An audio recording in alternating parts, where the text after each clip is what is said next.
definitions, how you redefine your life one word at a time. I have some really interesting words, and I love the fact that it's all women, because that's really what I love speaking to. I have this philosophy that I love men, like men, but men can go away for a week with a pair of shorts and t-shirt. You and I have all gone away with our hair dryer and our mascara and our blush and our bra and our Spanx and our underwear and then 15 different kind of clothes. It's like, that's what we do as women. It's weird. We just are very different. And I am a woman, and it's kind of nice to go, look, I get it. I don't really get the whole male thing. Sometimes I look at them like I look at Dave, as cool as he is, and I just don't, something about your mentality is different than mine.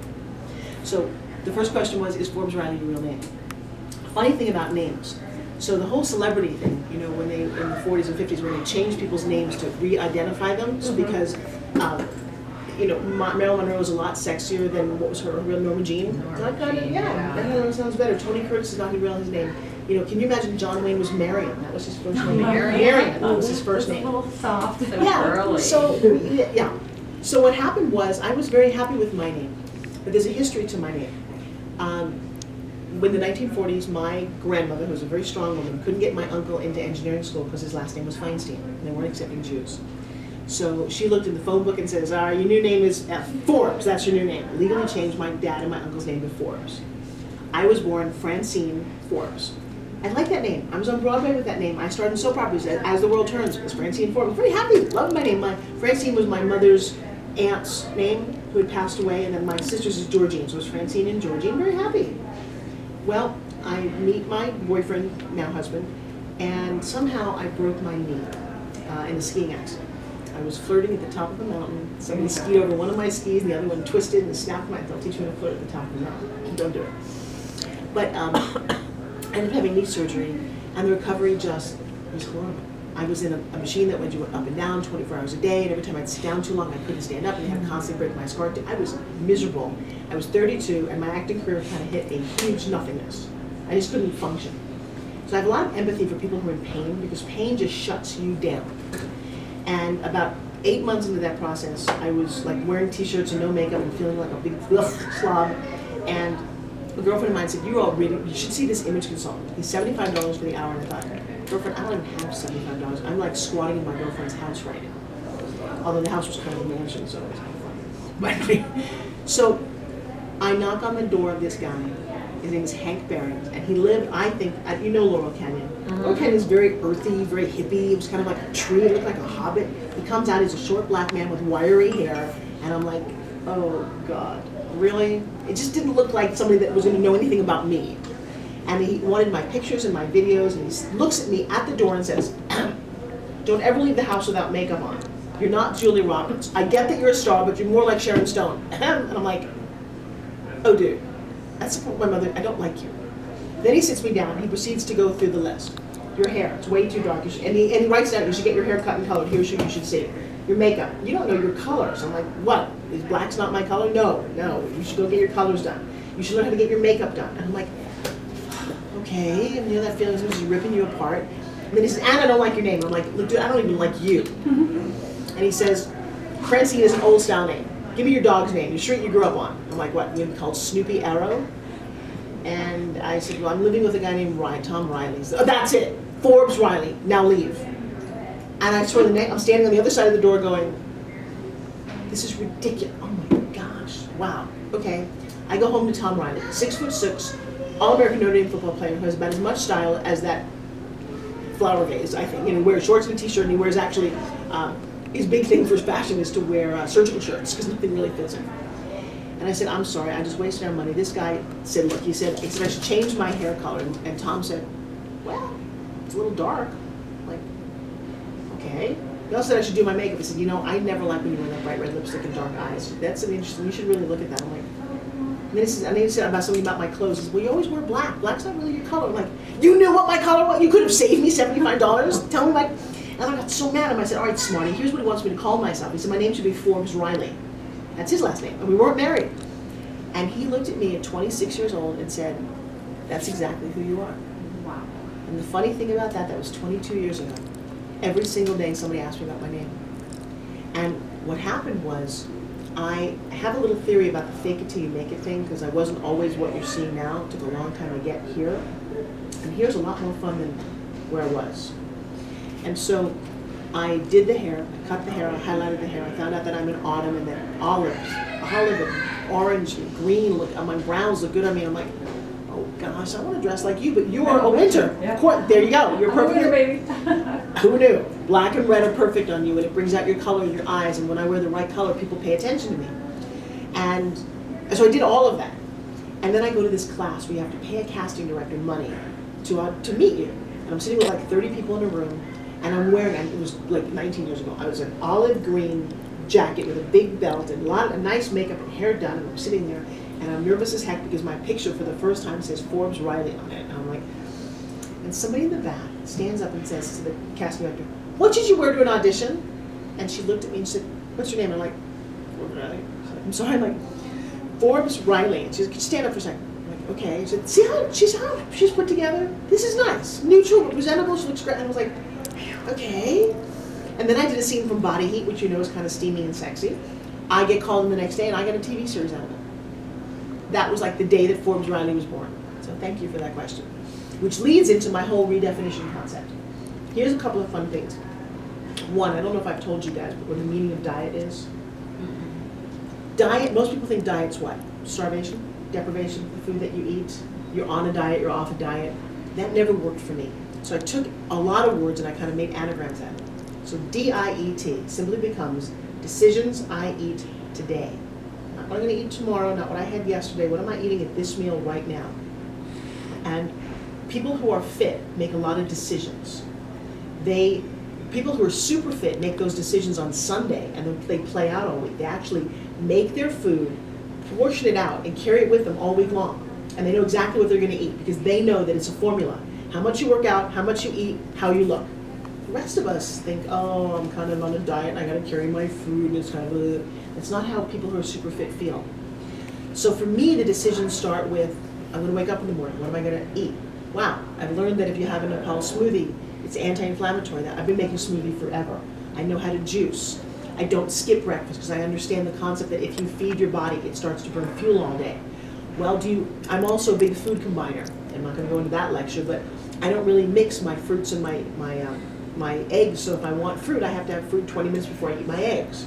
So those decisions are kind of interesting. I try not to get to a place where, oh my God, there's no food here. I have to eat, oh God, Subway's the only choice I have. I try not to let that happen. It does every once in a while, but even if I'm standing at a Subway, I'll go, wow, you guys have grilled chicken breast and you make a salad. I can have the dressing on the side. There are choices almost everywhere you go. Even now, somebody like McDonald's and Burger King heard those of us screaming and they try to have healthy choices. I never go to those places.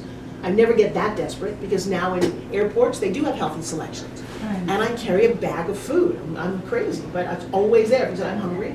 And you should be hungry all the time. I eat more than I look like I eat. Like the fitter you are, the more muscle you have, the more you actually need to feed that muscle.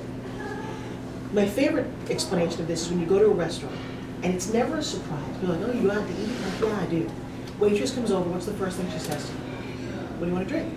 I think she's hoping that you buy a $6 to $10 cocktail, because that's how she makes her money. I say water, and you get that look on her face like, oh, I'm not going to get it to her. Then the next thing they do is they bring over a plate of bread. And if you're sitting at that meal and you're hungry, I don't know about you, I love my carbs. My hand goes there before my brain even engages, and I'm dipping in butter. And I have to now say the decision is if you want a good fit body, please take the bread away. It breaks my heart every time, especially if it's like a tapenade or something really fun. And by the way, I'll take a little teaspoon of the tapenade because that's all fats and it's healthy. Like if it's olives, it's okay to do that. Or if it's hummus, I don't eat the butter. Then the meal comes, or then the menu comes. Oh my God, there's so much to choose from. No, there's not. Here's the decision. When I used to eat with Jack LaLanne, Jack would every single meal would say to the waiter, this is a great menu, thank you. Here's what I want you to do. I want you to go in the back and I want you to chop up 9 vegetables, whatever fresh vegetables you can find, chop them as small as you can, put them on a plate, go eat a piece of fish, no butter, no salt. No matter where we were, Chinese, Italian, it didn't matter. That's what he asked for. He got variations of that. So I look at the menu and go, okay, great. There's usually a piece of salmon. There's usually a steak if you're into meat. There's usually a salad. There's usually, all of those things are there. Then you gotta be careful. You know, I'm like Meg Ryan when I order. Okay, so I don't hold the potatoes. No, I don't want any potatoes. I don't like potatoes with my meat. But I don't actually like potatoes in the middle of the day. Anyway, I know you guys have a different philosophy of potatoes. And it's not about the philosophy. It's just, I don't want those. I would like an egg. Do you have broccoli? Oh, you do? Okay, can I have that? Do you have spinach? How many vegetables can I put in there? And can you not, then you have to go, and can you not put them in added sauce? If you order bread downstairs, by the way, they put butter on it. I found that out the hard way. My kids always laugh at me. But the first morning we had breakfast, and the toast, the whole wheat toast came with butter on it.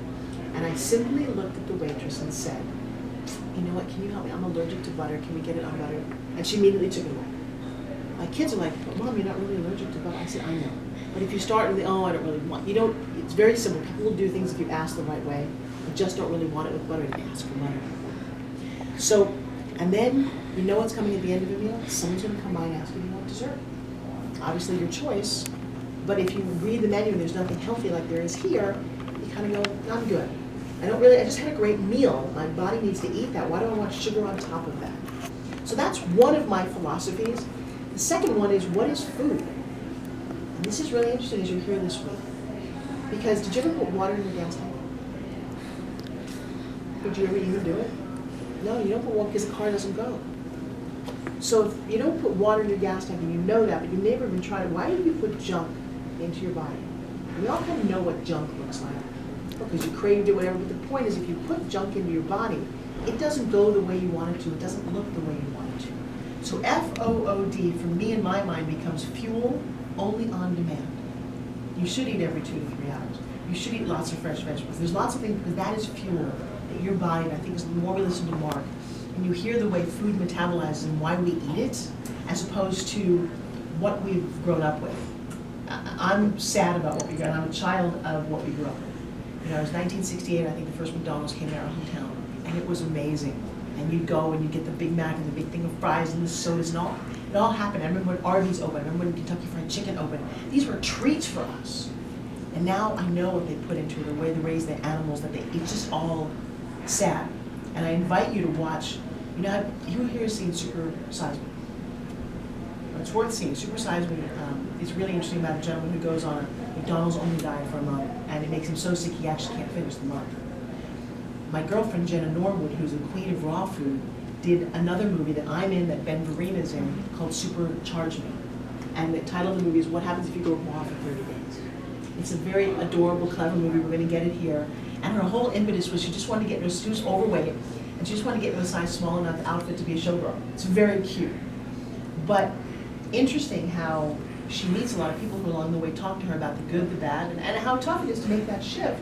But once you do, she lost not only 15 pounds in the 30 days, but she went on to become the leading authority for raw food in this entire country. It changed her entire life. The making of this movie, it's award-winning. It's wonderful how that happened. So, diet, food. Who here is a mom? Okay. Well, this pertains whether you're a mom or not, because you're even a mom to your own little inner child. When I had my babies, funny thing happened. I lost my mother the year before. Lost both my parents, actually. And you get these little 2 or 3-year-olds who start saying these little chirping things. Mom, I want this. Mom, can you wipe my butt? Mom, I'm hungry. I'm like, no, Mom. I'm like, oh my God. And then my mom had passed away, and I had like 40 years of things and memories about her. I'm like, okay, this mom word is what I thought it was going to be. Let me change what it means, because right now it's like a whiny word. And I said, let's make it MOM, moments of memories. As soon as I did that, it became the reason that you would bring your daughter on a trip like this. Very memorable. That's why I took the time to go scuba diving with my kids, because it was so extraordinary. We're not going to forget that memory. And it's been a very powerful thing to, I always hear the Cats and Cradle song in the back of my head. I don't want to be the kid, the mom who is so busy, and I do work a lot. And my son is helping me videotape this, and we are here on a work thing, but to try and balance that out and really make those moments ours. Because then I took Dad and made Dad DAD, I made it dedication and devotion. If you're devoted to your job, your kids are going to disappear before you know it. And finally, one that I truly love is NO. Does the word no mean stop or go? Stop, pretty much, right? And if it does, then you do, and that's too bad. So here's an interesting story about stop, about no. You know, there's a phrase that if you're a great salesperson, it takes 99 no's to get a yes. Well, I must stop. Even though I sold $2 billion worth of product on TV, I used to get a no and like I'd fade away. Because basically, I'm shy. And I know you guys are really? And the truth is I am really shy. Unless I'm the center of attention, I'm not great with social skills. I didn't grow up with friends. I was very awkward as a kid. And I think that's why I do speak. That's why I do magic. That's why I do a lot of things to overcome that. And my son, who's standing over there, is now 10, but he was 5 years old, this is a true story, came up to me and said, Mom, can I have a piece of candy? It was right before dinner. I said, no. No way. A couple minutes later, he comes back and said, Mom, if I eat my broccoli, can I have a piece of candy? And I'm like, no, my master negotiator, thank you, but no. A couple minutes later, he comes back and he's like, Mom, I'm 5 years old, I'd like a piece of chocolate. And I laughed, and I said, you know what? And I gave it to him. The funny thing was, he didn't come back. Well, what does that mean? So, no for him wasn't the stop, yes was the stop. When you get a yes, that's when you stop. Ask somebody to marry you, you get a yes, you don't ask 15 other people, you got the one you wanted. Ask somebody if you can have direction, they say yes, you're good. It's when you get the no that it really needs to go. So no for me now means never-ending opportunity. You ask the wrong person the wrong question. Try this, because there's all kind of no's that come up for us, and silly no's. I was on the phone with Southwest Airlines the other day, and I really don't accept no very well, to the point that some people get very annoyed with me, and that's okay. Except my husband, say no, just kidding. I was on the phone with, Southwest has this thing when you have... Slow today. It took me a little bit to get that. I talk fast, and I just slur over. Tammy's like, I get you. I was tired today, so a little slow. They're a little tired. I'm tired too, that walk just slayed me. So, and the altitude is crazy. So, I'm on the phone with Southwest Airlines, and I had a coupon, a return, and it was only good for a year. And I kind of knew I had it, but I'd forgotten about it, and I booked a couple of Southwest, and when I finally realized it, it was like a couple of $100. But the date was the week before. It actually hadn't happened, the date hadn't happened yet, but when I wanted to fly was after the date. And I called and said, hey, can we make this work? And the phone said, no, the coupon will expire by the time you fly. I know, but it's just a date. Can't we just, seriously, it's my money. You guys have my money, and all this is a piece of paper. Can we figure this out? She's like, I don't think so, it doesn't work that way. Okay, what doesn't work that way? She said, well, because blah, blah, blah. I was like, really? There's no way this can possibly work, because that's a lot of money to me. I don't know about you, but I fly your airline a lot. It's like, and then she said, well, all right, I feel bad, let me just check. She comes back, she's like, no. I said, no. I was like, okay. Is there anyone else we could talk to? She's like, well, it probably will waste your time. I said, that's okay, it's my time. I really think, because she said, there's no way, it's completely not possible. And I said, when you say that, the only time something to me is not possible is when the person's pronounced dead. It's not possible. I've had that. Then they can't come back to life. It's pretty much over. There's no more therapy. There's no more. They're dead. They're gone. There is nothing. But until that point, it's always something that's possible here. And I was hoping I could get her to see that. And she's like, well, I'm really sorry, but I can transfer you to this other department. And I was very nice about it. I wasn't mean. I was prepared to lose the money, but not. I was like, I just can't give up here. You don't understand. This doesn't work for me. And most people would have given up, right? You had enough. You just like 5-10 minutes on the phone and heard back and forth. She puts me on the phone with a guy. The guy says, so Ms. Riley, I understand that you're having, a little controversy here. And I said, well, I fly a lot on your airlines. He said, I see that. He said, what's interesting? He says, you flew on a flight within the time frame. We could credit that and actually get you a complete refund. Would you like it on your credit card, or should we send you a check? There you go. And I'm like, man, God, I wish everyone could just experience this, because it felt so good. I got what I wanted. And it was like, wow, you have to just stay that course. So the message is, what is it that you're going after that you just can't seem to get a hold of, and what might be different methods than you're used to? So one of the things I love about being here is you've all decided to do something completely different. You got out of your comfort zone. You're listening to new lectures. You're dealing with different exercises. You're eating different foods. But you're like, what? I would like to get a different result. I have to take a different approach. And my greatest wish for you is that you take this home. This is my first time ever here. I am, just so you know, if you turn on your television this weekend, you will see me in one of now 7 different infomercials or commercials. You'll see me standing next to Montel Williams with a Health Master blender, a huge blending person. I blend everything. I make raw soups and smoothies, and this blender is great. It's like the Vitamix, only 1/8 the price. His blender? Yeah, the Health Master. It's the exact same motor. How do I know that? Because we got sued at some point by Vitamix, and they won. If they just, whatever they do, it's the same machine. And I own the Vitamix too. It's the same product. It's a very high-speed powered blender, but it's $1.99. My Vitamix was $4.99. Good to know. You can also do a NutriBullet or a Blend-Tech. They're all great nowadays. They really kind of stepped up. I was on television with Jack LaLanne for 8 years doing his juicer. now there's slow juicers, there's different juicers. Jack passed away 2 years ago. I still own his juicer, but I also own a different juicer too.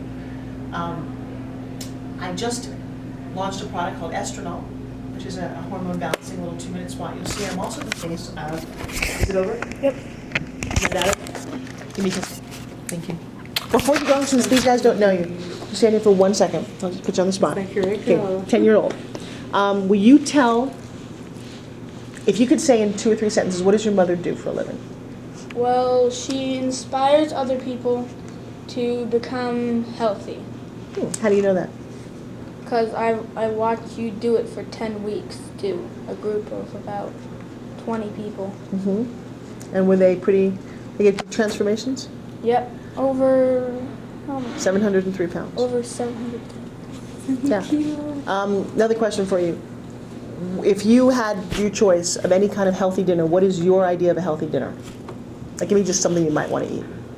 An artichoke. That's Artichoke? my dinner food. That's your dinner food, okay.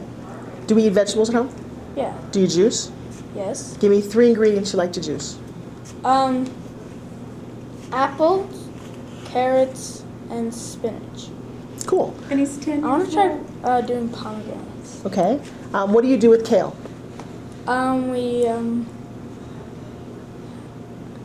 Like you dry it. How do you do that? We make kale chips. Do you like them when I make them? Yeah. Cool. Dehydrated. No, actually we don't. You take raw kale and you wash it, you dry it very carefully, you put it on a cookie sheet, little cold pressed olive oil, a little bit of sea salt, 15 minutes at 350 degrees, and how do they taste? Great. Oh, wow. All of our 15 friends minutes like at that. 350. Oh my gosh, it's just raw, it's kale, and it's Write that down. crispy. Yeah, What else? that's Here's easy. it's ridiculously easier, I wouldn't do it. What else do we roast that you like? Do you like roasted beets? Yeah, and sweet potato chips. Sweet potato chips. We just slice them and stick them in the oven. I mean, I'm not the aggressive. My husband's a chef, and I'm just a cook. I just like to know what I eat. Give me one phrase that you remember from Jack LaLanne. Man made it, don't eat it. And what does that mean? Well, bread's man made Mm-hmm. because man have to make it to get sent, all that through the process. Apples, for example, pick it off the tree and wash it, and it's good. Okay. What's your take on ice cream? I actually gave up ice cream. I'm Why? not a big fan of ice cream anymore. Well, what do we think about milk? It's everyone thinks it's healthy, sorry. Mm-hmm. But it's actually not. That it's actually meant for cows. If we were still in like ancient times and we were living in a cave and that stuff, we actually wouldn't be drinking cow milk because we don't even know that. Right. It wasn't really meant for us. All right. We're going to put you on the circuit.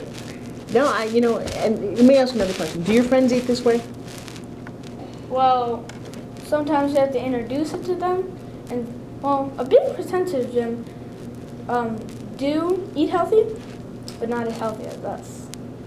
And what do we do with, here's another fun thing, what do we do with candy in Halloween time? We'll pick a couple of our favorite pieces, and then we'll leave it outside past the time when all the trick-or-treaters are gone. And there's a thing called the Candy Witch, and she'll come by and take all your candy and leave money in. Candy with. Yeah. All right. Thank you very much for your help. Great job. Candy, which is actually a story that I created in a book I wrote. And you're probably old enough to know what the candy. Oh, don't tell anybody else. But it's I didn't know. It was confusing to me. A lot of the things that we do as a society are confusing to me. Why we perpetrate lies to each other. Why we have a little sign that says "Coke, it's the good life." So, true story. 4 months ago, I had the biggest time of my entire life. Now, just so you know, a lot of what I've done has been a huge struggle. None of this comes easy. I slept my way to the middle, which is a phrase you don't need to know yet. But I made all my own money. I didn't marry anybody for it. All the ups and downs has been all about me. And so I get what it's like to have nothing, and I get what it's like to have a lot more than nothing. When I first introduced this, nobody wanted it. And I put it on television on a TV series called Pitchmen, and these two guys named Billy Mays and Anthony Sullivan told me that it would never work. And that's interesting because to date it's grossed more than $10 million as a product. So maybe they didn't know everything.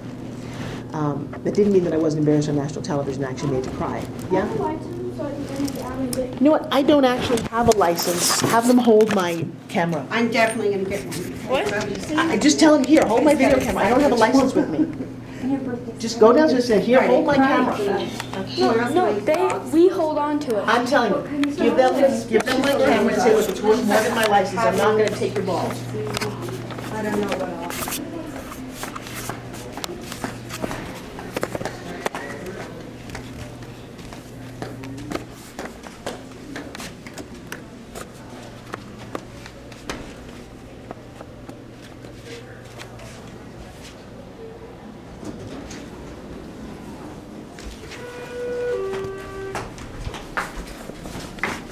Um,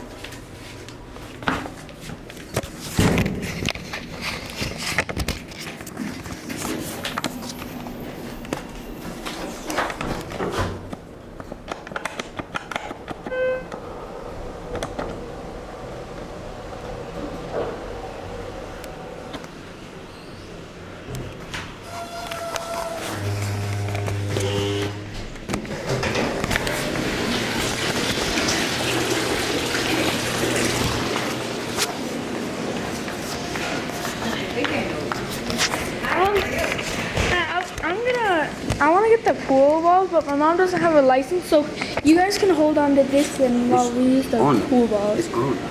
What? No. Is it on? No, it's dead. The green. This See, is it's beeping. on. And this is green. Don't tell me it's not on, young man. What's your